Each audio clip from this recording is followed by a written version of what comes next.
श्री राम जय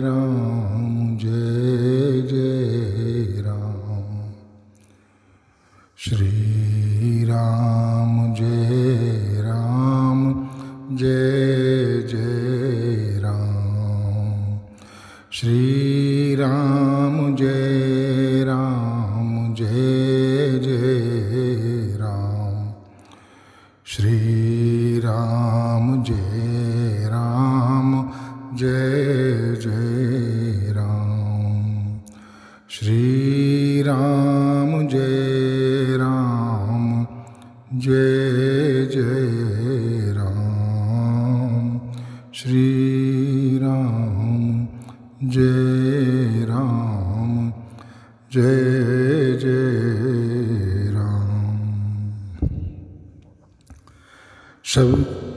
सभी श्रोताओं को, सभी महान भावों के श्री चरणों में मेरी भाव नमन स्वीकार हो।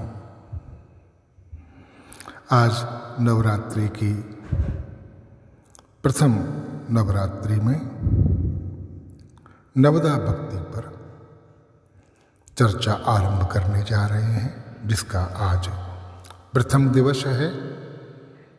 ये श्री रामचरितमानस के अरण्य कांड में उपलब्ध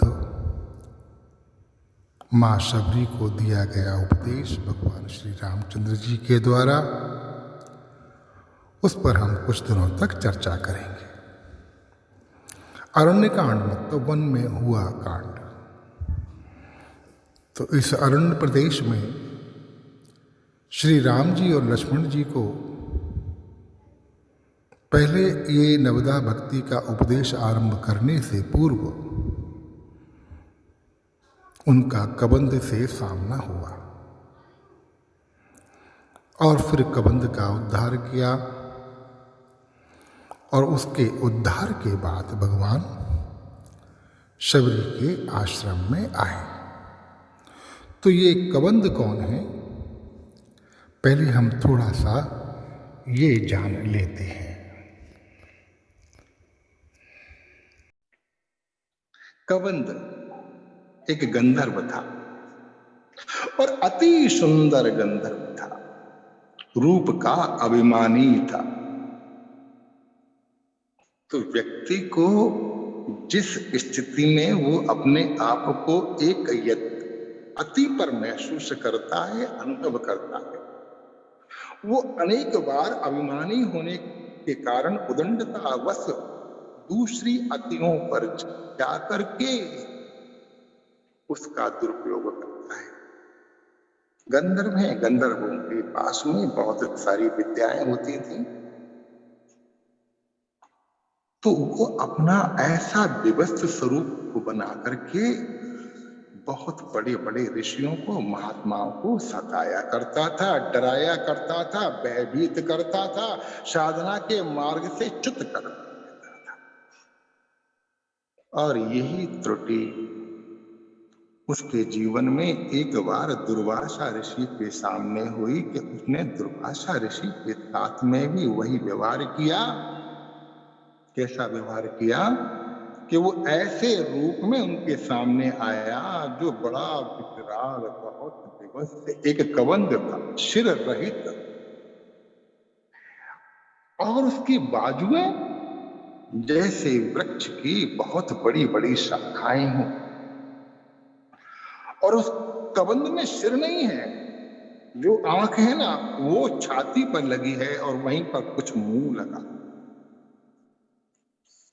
ऐसे दिवस रूप को देख करके दुर्वासा जी कोई विचलित हो गए हो, ऐसा नहीं हुआ। ऐसा कहीं पर भी रामचरितमानस में और ग्रंथों पर नहीं लिखा है, क्योंकि ये तो गुरुजन है, ये तो आचार्य है, ये तो संत है, ये तो नित्य मुक्त महापुरुष है। उन्होंने तो उसके उद्धार के लिए उसको श्राप दिया।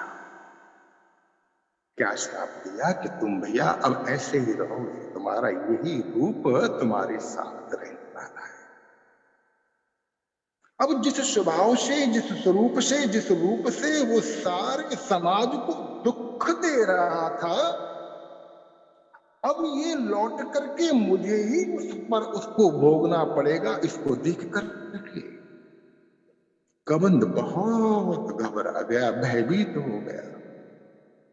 संत के चरण में पड़ के विलाप करने लगा कि प्रभु मुझे बचाइए, महात्मन मेरे को क्षमा कर दीजिए। ये जो संत लोग हैं ना, ये तो सदैव क्षमा के साथ ही रहते हैं। ये तो नाटक करते हैं कि हम क्षमा मांगने के लिए तत्पर हो जाए। क्षमा मांगने के लिए तत्पर हो जाए मतलब क्या? कि जो हमारी अहंता की उपाधियां हैं उनको त्यागने के लिए तत्पर हो जाए और स्वरूप में स्थित हो जाए, हम कल्याण को, परम कल्याण को प्राप्त हो जाए। ये तो उनका स्वभाव है। दुर्वासा जी ने कहा ठीक है। बोले भगवान आपने मुझे ऐसा कर दिया, मेरी ऐसे वृक्षों जैसी शाखाएं हैं और मेरा ऐसा मुंह। अभी तक ये तो मैं दूसरों को डराने के लिए, भयभीत करने के लिए इसको स्वरूप को दूसरों को दिखाता था। अब इस स्वरूप का दर्शन मुझे करना होगा नित्य 24 घंटे। अरे राम राम राम राम। अब मेरा क्या होगा? मैं भोजन कैसे प्राप्त करूंगा? कैसे करूंगा? क्या करूं? पहले तो संत ने उनसे कहा कोई बात नहीं है, तुम्हारी ये जो बाहु हैं, जो वृक्ष की शाखा की तरह से तुम्हारी जो बाहें हैं, जो बड़ी विशाल हो जाएंगी और मन चाह आकार इनके धारण कर सकते हो। इनका, उन बाहों का, उन भुजाओं का, जो आप चाहो तो 1 किलोमीटर 2 किलोमीटर तक भी ये फैल जाएंगी और इनकी चपेट में, इनके इर्द गिर्द में जो भी आ जाए उसको तुम भोजन के रूप में ले लेना और अपना जीवन का निर्वाह करना। जीवन का निर्वाह, योगक्षेम की इच्छा, ये जीव के भीतर प्राथमिक इच्छा है। मेरा क्या होगा? मैं वहां रहूंगा तो क्या होगा? यहां रहूंगा तो कैसे होगा? मेरे क्या हो, मेरे जीवन में चलेगा कैसे? ये योगक्षेम कैसे हो? सबसे पहले तो उसने संत के सामने ये निवेदन किया, उन्होंने इसका हल दे दिया। जब ये योगक्षेम की व्यवस्था हो गई कि चलो मेरा भरण पोषण तो ऐसे हो जाएगा, तब उसे होश आया कि मुझे इस कुरूप से स्वरूप भी तो चाहिए, मुझे कल्याण भी तो चाहिए। शास्त्रों में तो ऐसा आता है कि भगवान ने जब उसका वध किया, उसकी भुजाओं का छेदन किया, फिर उसका वध किया और कहते हैं कि उसका संस्कार भी किया। अपने पिता का तो प्रभु संस्कार नहीं कर सके, लेकिन ऐसे राक्षस रूप गंधर्व का भगवान ने अपने हाथों से संस्कार किया, क्योंकि उस श्राप की ये वाणी थी, प्रभु कृपा की, संत कृपा का ये प्रसाद था। जब उसने अपने स्वरूप में जाने की इच्छा व्यक्त की, अपने कल्याण की इच्छा व्यक्त की कि प्रभु मेरा कल्याण कैसे होगा, तो संत ने उन्हें प्रसाद दिया। चलो निश्चिंत रहो, भगवान स्वयं इस वन में आएंगे और वे तुम्हारा कल्याण करेंगे, तुम्हारा वध करेंगे और जब तुम्हारा संस्कार कर देंगे तो तुम्हारा कल्याण हो जाएगा। कुछ लोग तो ये कहते हैं कि वो अपनी पूर्व रूप में गंधर्व रूप को प्राप्त कर गया और उस असुर रूप को से वो मुक्त हो गया। मुझे ऐसा लगता है कि कोई, शायद ही कोई ऐसा व्यक्ति होगा जो परमात्मा के सामने उपस्थित होने के बावजूद और भगवान से ये श्रवण करके कि बोल तेरी क्या इच्छा है, तो जीव तो अपने स्वरूप में अवस्थित होने की ही बात करेगा, श्री चरणों में जाने की ही बात करेगा और क्या इच्छा करे। तो संभावना मुझे ऐसी लगती है कि वो अपने स्वरूप को प्राप्त हुआ, उस सहज स्वरूप को प्राप्त हुआ जो नित्य शुद्ध बुद्ध परमात्मा के श्री चरणों में, धामों में रहने में उद्यत हुआ। और उसे वो प्राप्त हुआ। और उसके बाद आरंभ होता है, ताहि दे गति राम उदारा, ताहि दे गति राम उदारा, सबरी के आश्रम पगुधारा, सबरी देख राम ग्रह आए, सबरी देख राम ग्रह आए, के बचन समझ जिए भाई, मुनि के बचन समझ जिए भाई। एक का उद्धार किया, किसका उद्धार किया? जो संत से श्रापित है, दुष्ट है, लेकिन जिसे अपनी बोल का अब अनुभव हो चुका था कबल, क्योंकि मेरे जीवन में मुझसे जो कुछ भी हुआ है वो बहुत ज्यादा अपराधपूर्ण था, पापपूर्ण था, जिसका अब पाप के लिए कोई आग्रह नहीं था। जो संत की शरण में चला गया उसका भगवान ने उद्धार कर दिया, और ये करने के बाद में फिर अपने भक्त की तरफ, किसकी तरफ? मैया शबरी के आश्रम में आए। ताहि दे, ताहि दे गति राम उदार, मेरे उदार प्रभु उसको वो सदगति दे करके शबरी के आश्रम में आए। अब ये शबरी मैया कौन है? शबरी मैया के बारे में थोड़ा रामचरितमानस में कुछ कहा नहीं गया जाता, लेकिन हमने कथाओं में संतों के माध्यम से श्रवण किया है, उनके पूर्व जन्म के बारे में भी श्रवण किया है। अलग अलग कथाएं मिलती हैं, जिसमें से एक कथा ऐसी है कि वो अतिशय सुंदर एक रानी थी और राजा उनके स्वरूप को देख करके इतना भयभीत था कि उनका कोई दर्शन ना कर ले।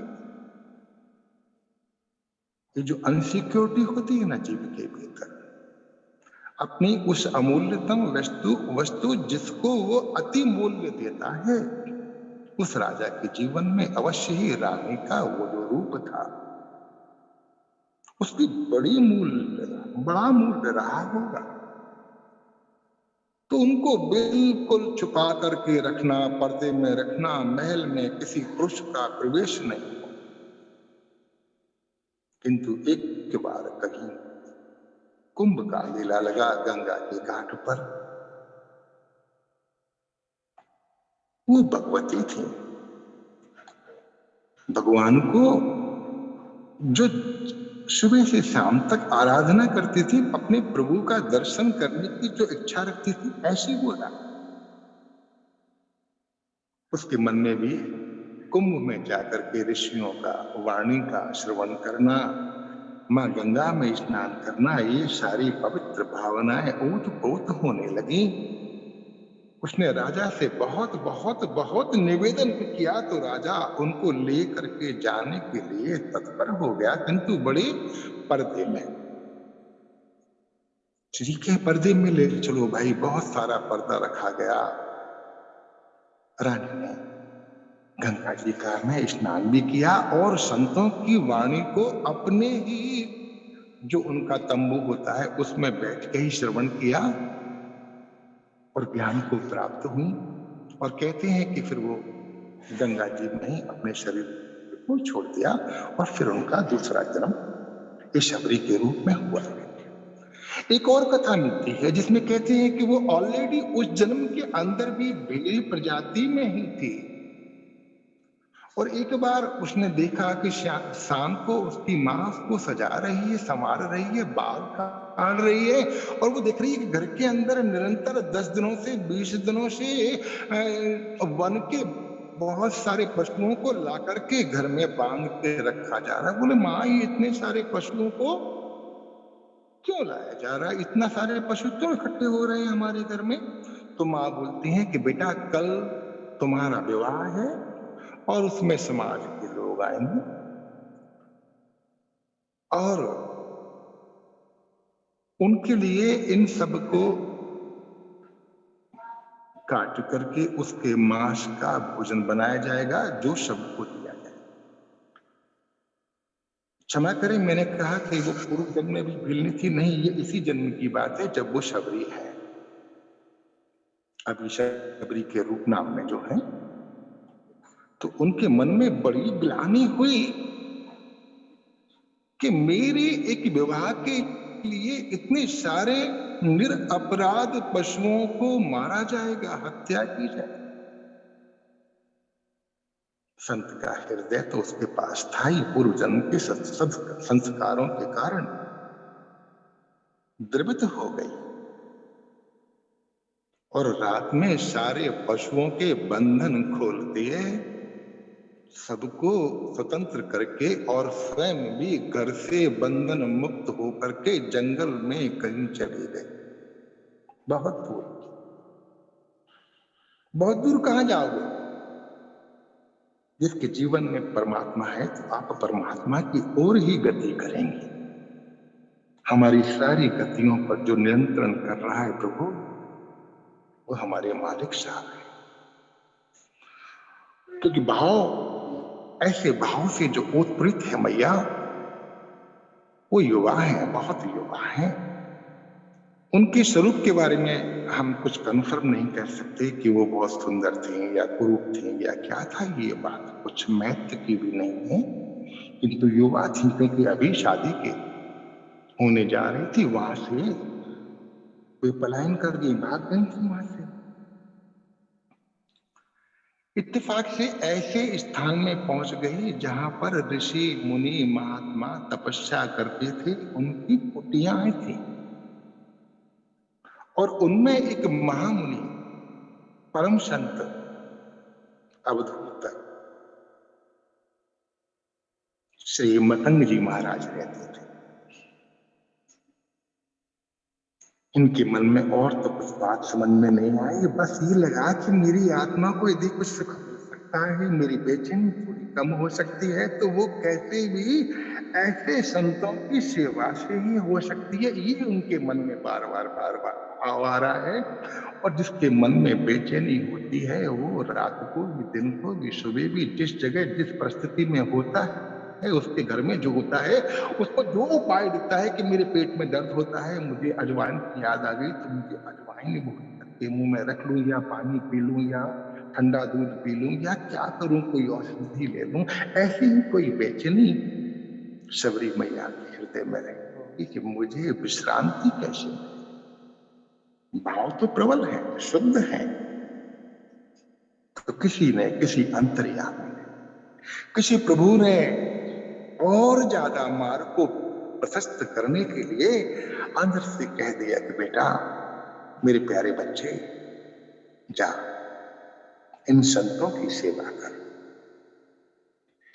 लेकिन संत तो बड़े सात्विक होते हैं, उनकी रहनी बड़ी सात्विक होती है। जाति की तो क्या बात करें, यदि हमारे जैसे व्यक्तियों में जो निषिद्ध कर्म होते हैं जीवन के अंदर, हम उनके जीवन, उनके आश्रम में, उनके सम्मुख जाने में अपने आप को समर्थ नहीं पाते, अधिकारी नहीं पाते, भय लगता है। अपने जीवन की करनी को देखते हैं और संतों की शुद्धता को, परमता को देखते हैं, दयालुता को देखते हैं, उनके तेज को देखते हैं। हम सम्मुख होने में बहुत डरते हैं, घबराते हैं। ऐसा ही कोई भाव, ऐसी ही कोई बात मैया शबरी के मन में भी रही होगी।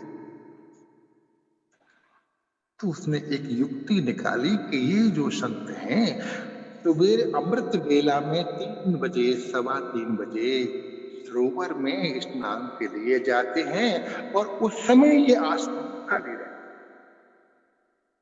मैं उस समय सारी व्यवस्था कर दूंगी, झाड़ू पोछा बुहारा कर दूंगी, जंगल से समिधाएं तोड़ तोड़ करके या बीन बीन करके उनकी छोटी छोटी गठरियां बना करके यज्ञ की पूर्ति कर दूंगी, पानी दूंगी, ये कर दूंगी, वो कर दूंगी।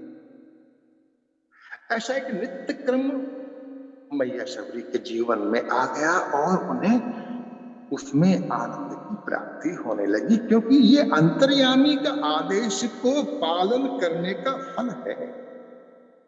यदि हमारा अंतर्यामी हमारा प्रभु है, हमारी अहंता नहीं है, तो जो वो कह देवे बस वो वेद वाक्य है। मैया करने लगी। संत को बड़ा आश्चर्य हुआ कि ये कौन है जो ऐसी सेवा करता है, वो निष्काम तो होगा कि उसको किसी आशीर्वाद की या इस तरह की किसी वस्तु की, किसी परिस्थिति के परिवर्तन की अभिलाषा नहीं होगी। किंतु क्या कोई ऐसा भी हमारे आश्रम में नित्य आता है जिसके भीतर कर्ता भाव ही ना हो? क्योंकि जब कर्ता भाव होगा और कर्ता भाव को मुख्य रख करके जब हम कोई क्रिया करेंगे, चेष्टा करेंगे, तो हो सकता है कि हम किसी वस्तु की आकांक्षा ना करें, किंतु यश की आकांक्षा, थोड़ी प्रशंसा की आकांक्षा तो हमारे भीतर आती ही है।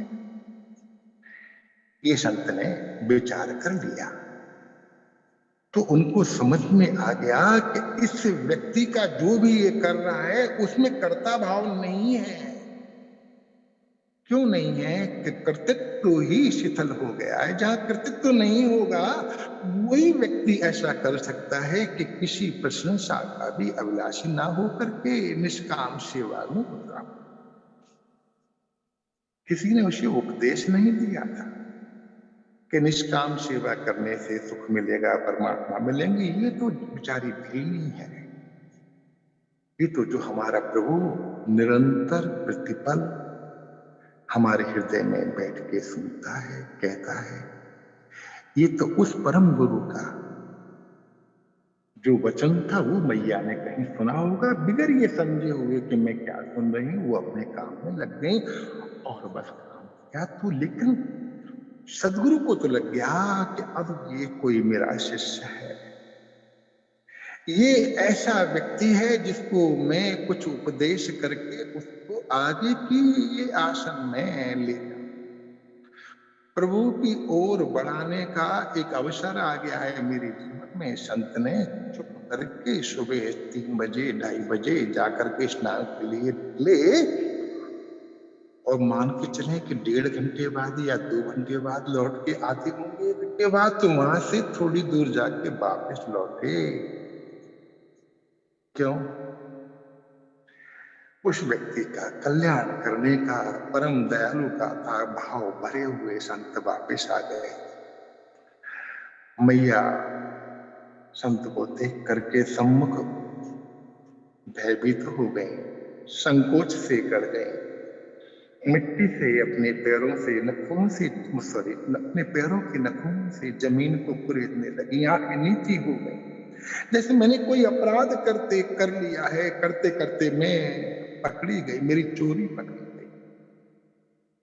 अब ये संत जाने मुझे क्या सजा देंगे। क्योंकि जीव तो अपने आप को जाने क्या क्या समझ रहा है कि मैं अछूत हूं, मैं भील हूं, मैं अज्ञानी हूं, मैं ये हूं, मैं वो हूं, मैं वो हजार उपाधियों से बेचारा ग्रसित है। मैया के भीतर भी ये सारी उपाधियां रही होंगी, उन उपाधियों के कारण ही भय होता है। मैया को भय लगा, लेकिन संत के चेहरे होठों पे तो स्निग्ध मुस्कान थी, आंखों में चमक थी, दयालुता थी, कृपालुता थी। बेटा तुम कौन हो? गुरु जानते हैं कि अवश्य ये अपनी उपाधियों के बारे में ही तो बताए कि मैं एक स्त्री हूं, ये उपाधि है। मैं एक भीलनी हूं, एक उपाधि है। मैं एक अबला हूं, मैं ऐसी हूं, मैं वैसी हूं। ठीक है, संत उनसे भी कुछ समझेगा। और वो अति प्रसन्न होकर के कहते हैं कि बेटा अब तुम यहीं रहो। कुछ लोग कहते हैं कि उसी समय उन्होंने कहा कि अब हम इस आश्रम में नहीं रहेंगे, हम अभी आगे विचरण पे जाते हैं और ये आश्रम तुम्हारे। भगवान मैं इस आश्रम में गुरुदेव कैसे रहूंगी? अभी गुरु ने प्रभु कैसे रहूंगी? क्या करूंगी? क्या करो? भजन करना। और किसका भजन करूंगी? क्या भजन करूंगी? तो मतंग ऋषि ने उन्हें नाम की दीक्षा दी, प्रभु के नाम का प्रसाद दिया। दीक्षा के बाद में कहा प्रभु इस नाम का क्या फल है? इस नाम का बेटा ये फल है कि ये नाम ही को तुम्हारे सामने ले आएगा। अच्छा, तो गुरुदेव ये नामी कब मेरे सामने आए? नहीं बेटा ये तो मुश्किल है, कल भी आ सकते हैं, 10 साल बाद भी आ सकते हैं और 10 जन्म भी लग सकते हैं। हमें लग रहा है कि ये एक ऐसी बात कर रहे हैं गुरुजी आपकी शिष्याशी को घबरा डरा दी। नहीं नहीं मित्रों, वो नाम दीक्षा के बाद में एक और अनमोल रत्न की दीक्षा, एक प्रसाद, एक फल मैया शबरी के आंचल में डाल रहे हैं और उसका नाम है प्रतीक्षा। ये सारे प्रसाद मिलना शुरू हो गए निष्काम सेवा के कारण, गुप्त सेवा के कारण, संत सेवा के कारण। आश्रम मिल गया, भजन करने का स्थान मिल गया, गुरु मिल गए, नाम दीक्षा मिल गई। प्रभु को कोई निश्चित समय ना बता करके प्रतीक्षा करने का प्रसाद मिल गया। अब हमें इसका क्या फल होगा प्रतीक्षा का? कि अब ऐसा नहीं रहा कि सवेरे 6 बजे से 7 बजे तक तुम उनकी वाट देखना, वो ट्रेन का टाइम, बस का टाइम इतने बजे है, इतने बजे स्टेशन पे उतरेंगे और आधे घंटे में यहाँ पहुंच जाएंगे। 2 घंटे का पीरियड है, उसमें जरा सा अलर्ट हो जाइएगा, स्वागत कर लीजिएगा ना। अब तो ये अनिश्चितता दे दी, कोई निश्चय नहीं है कि वो कब आएंगे, सवेरे के, रात में, के दिन में, कैसे आएंगे, कहां से आएंगे, उत्तर से, पूरब से, पश्चिम से, अरे राम। लेकिन जो शिष्य होता है वो तो बस उस अनमोल रत्न को हृदय में धारण कर लेता है और मैया प्रतीक्षा में रत हो गई। तो रत होके क्या कर रही है? अपने प्रभु का बेसब्री से इंतजार कर रही है कि मेरे प्रभु आएंगे और राम राम राम राम राम राम राम राम राम राम निरंतर 24 घंटे रचना के भीतर चल रहा है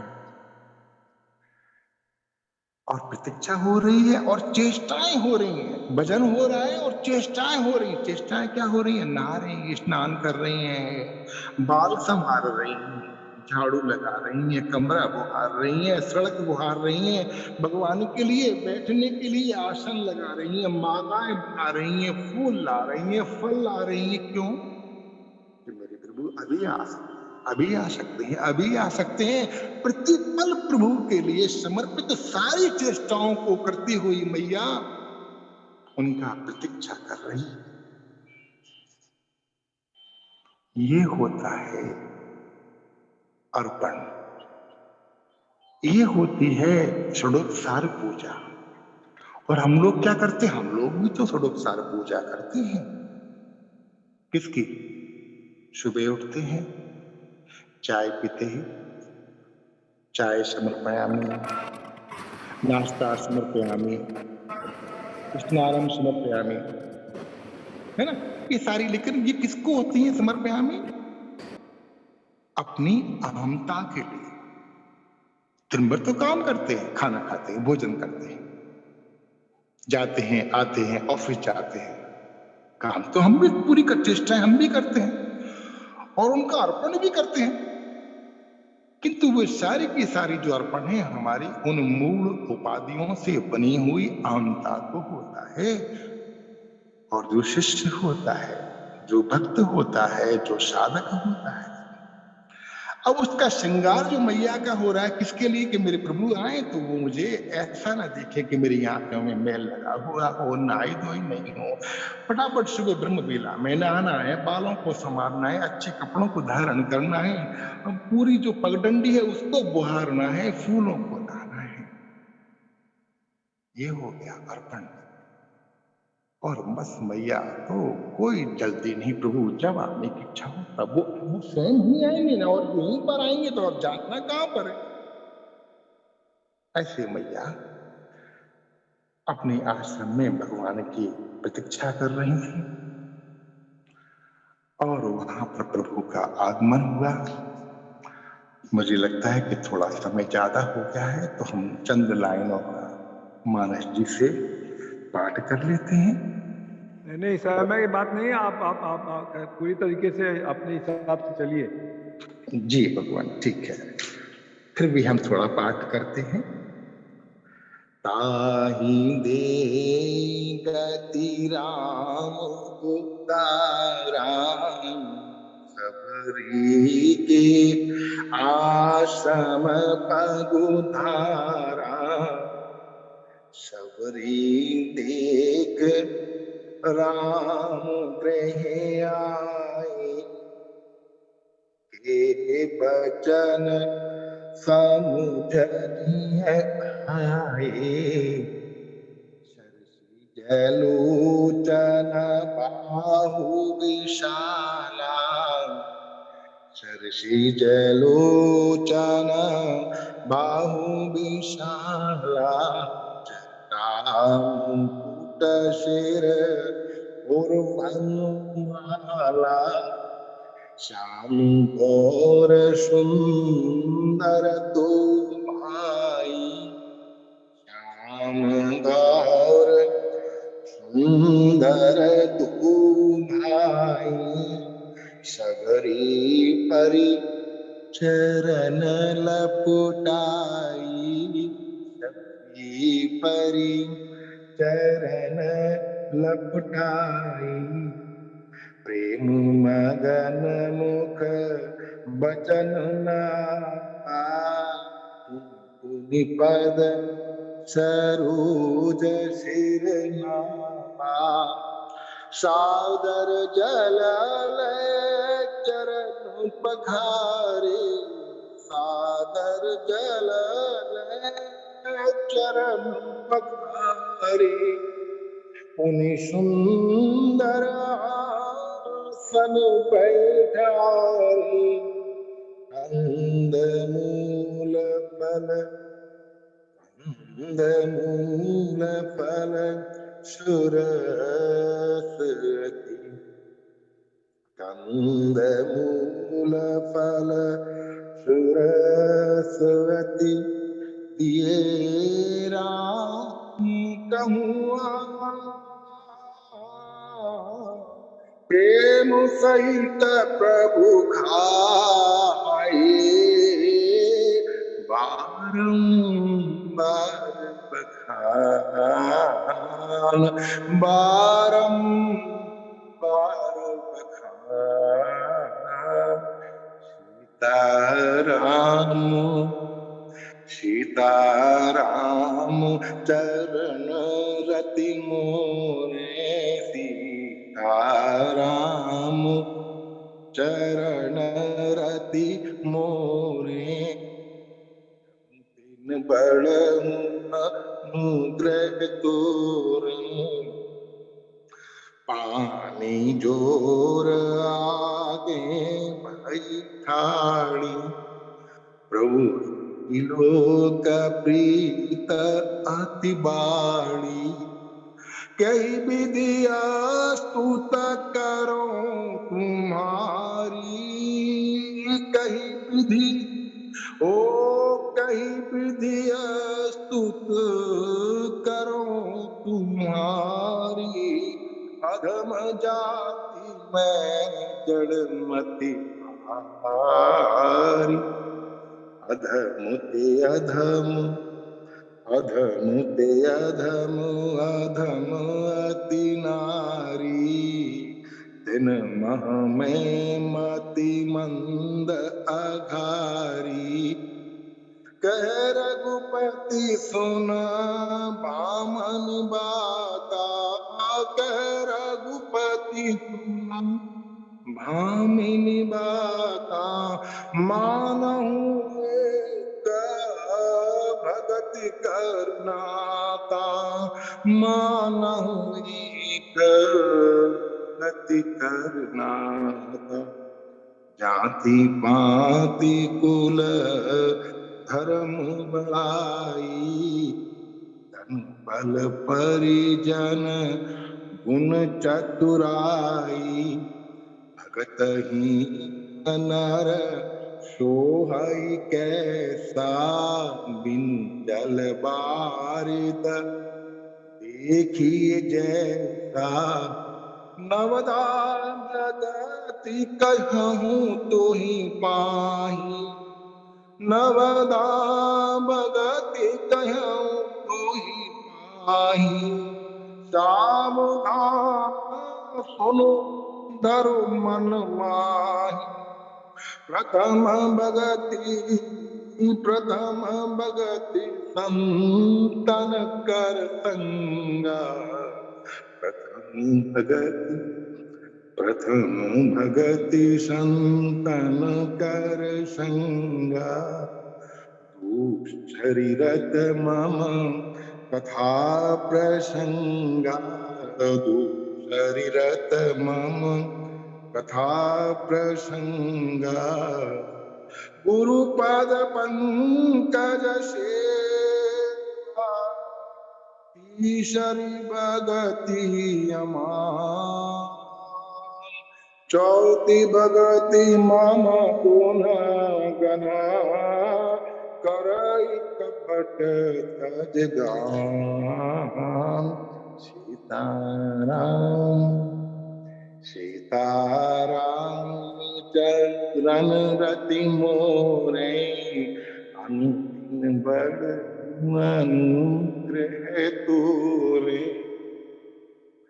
मंत्र जाप मम दृढ़ विश्वास पंचम भजन सो वेद प्रकाश छठदम शील विरत बहु कर्मा छठदम शील विरत बहु कर्मा निरत निरंतर सज्जन धर्मा सातव सम मोहि माया जग देखा मोती संत अधिक कर लिखा आटम जथा लाभ संतोषा सपने नहीं दे कहीं पर दोषा नवम सरल सब सन छल ना मम भरोसा हिय हर्ष न दीना नवम कहू जिन गोरी नाहि पुरुष सचराचर कोई सोई अतिशय प्रिय भामनी मोरे सकल प्रकार भगत तृण तोरे जोगी वृंद दुर्लभ गति जोई तो कहूँ आज सुलभ भई सोई मम दर्शन फल परम अनुपाय जीव पाव निज सहज स्वरूपा जनक सुता कई शुद्ध कामनी जानई कहु करी बर कामनी।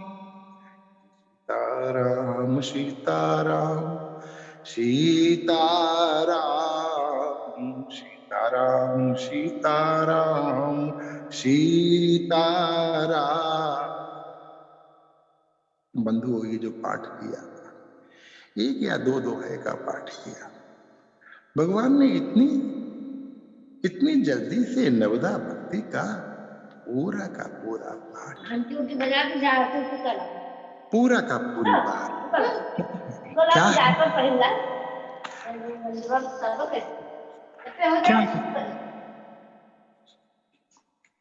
क्या है नवदा भक्ति, इसके पूरा समझा दिया।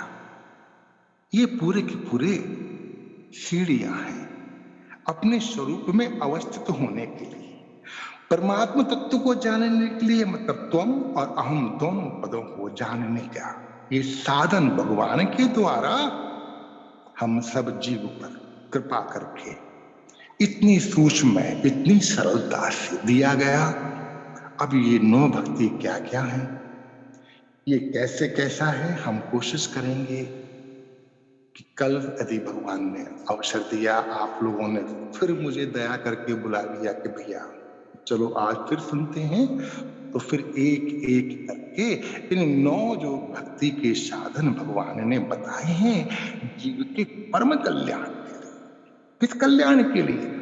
भगवान ने पहला तो ये बता दिया कि मेरे दर्शन का क्या फल है, तो वो जो अंतिम फल है वो क्या फल बताया भगवान ने कि जीव अपने स्वरूप में अवस्थित हो जाता है। हम लोग कहते हैं कि ये तो मात्र बस पाठ करने का ही है, गायन करने के लिए ही है रामचरितमानस। अरे भैया, ये तत्वों से भरा हुआ ग्रंथ है, ये उपनिषदों का सार है, वेदों का सार है। किसी परम महात्मा का, किसी नित्य मुक्त महापुरुष बाबा तुलसीदास का, भगवान शिव का कल्याणकारी स्वरूप का ये प्रसाद है। इन चौपाइयों पर हम कल फिर चर्चा करेंगे। जो मुझसे त्रुटियां हुई हो, जो भी कुछ हुआ हो, कृपा करके आप सब लोग मुझे हृदय से ही क्षमा करें।